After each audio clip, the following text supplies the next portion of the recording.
Shalom saudara, di dalam breakthrough message kali ini saya ingin mengupas hal-hal yang sangat penting yang seringkali jarang dikupas di hari Minggu saudara.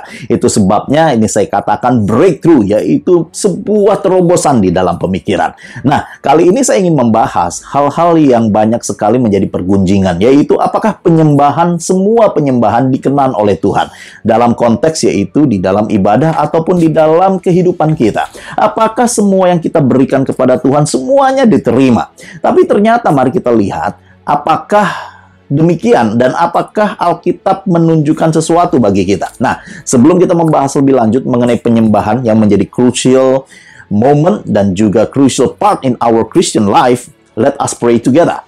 Bapa di surga, kami bersyukur oleh karena hari ini kiranya pewahyuan daripada Tuhan dan juga breakthrough message yang daripada Tuhan memberikan kepada kami pencerahan. Dan Roh Kudus tercurah di setiap tempat dimanapun kami berada, dan kami serahkan pembahasan sederhana ini ke dalam tangan Tuhan. Dalam nama Yesus. Amin. Nah, mari kita lihat bahwa penyembahan sangat-sangat penting di dalam firman Tuhan. Saking pentingnya, ternyata sudah dibahas penyembahan ini di awal-awal Alkitab, saudara. Dan Alkitab diawali dengan penyembahan yang salah. Kok bisa? Mari kita lihat Kejadian 4. Ayatnya yang ketiga sampai yang kelima, firman berkata begini. Setelah beberapa waktu lamanya, maka Kain mempersembahkan sebagian dari hasil tanah itu kepada Tuhan sebagai korban persembahan. Ayat 4.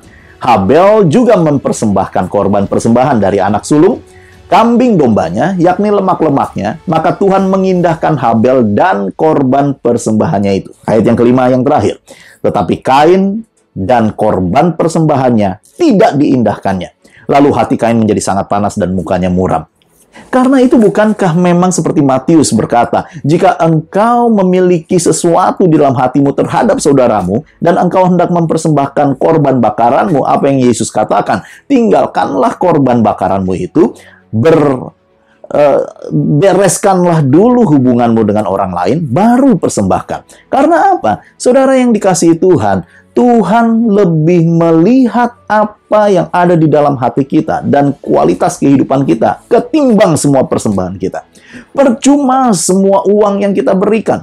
Percuma semua persembahan yang kita berikan kepada Tuhan. Percuma semua penyembahan dan semua kata-kata yang kita naikkan kepada Tuhan, karena Tuhan tidak bisa disogok dengan semua uang, dengan semua persembahan, bahkan semua kata-kata manis yang keluar dari hati kita. Tetapi Tuhan melihat hati. Wow! Kalau hati kita benar, pasti penyembahan kita akan diterima oleh Tuhan. Yang kedua, ternyata di dalam akhir ayat Alkitab, pasal Alkitab, ditutup dengan penyembahan yang juga salah. Yaitu di dalam Wahyu 22, ayat yang ke-8 dan ke-9, saya bacakan.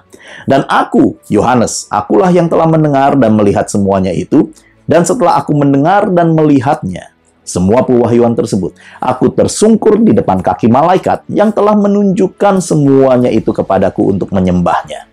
Tetapi ia berkata kepadaku, jangan berbuat demikian. Ayat yang ke-9, aku adalah hamba, sama seperti engkau dan saudara-saudaramu, para nabi dan semua mereka yang menuruti segala perkataan kitab ini. Sembahlah Allah. Wow, luar biasa.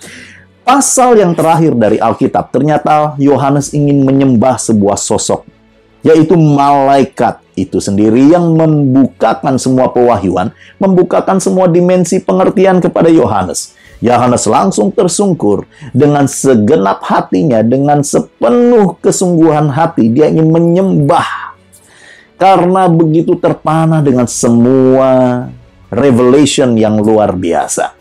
Tapi di situ untung malaikatnya bukan saya. Kalau saya, wah ada orang menyembah, saya terima. Tapi malaikat ini untungnya adalah malaikat Tuhan yang juga betul-betul setia kepada Tuhan. Dia berkata, jangan berbuat demikian, Yohanes. Sembahlah Allah. Saudara, Yohanes dengan senioritasnya bisa melakukan hal yang salah, bisa menyembah pribadi yang salah, apalagi kita, saudara. Jadi hari ini kita bisa melihat, mari kita tilik hati kita. Yang pertama, apakah hidup kita sudah benar atau belum di hadapan Tuhan? Kalau hidup kita sudah benar, maka persembahan kita pun dikenan oleh Tuhan. Dan yang kedua, mari kita pelajari, sembahlah pribadi yang benar, yaitu Tuhan itu sendiri, bukan malaikat, bukan worship leader, bukan pendeta, bukan hamba-hamba yang Tuhan pakai. Karena kita semua adalah alat, tetapi sembahlah Tuhan itu sendiri.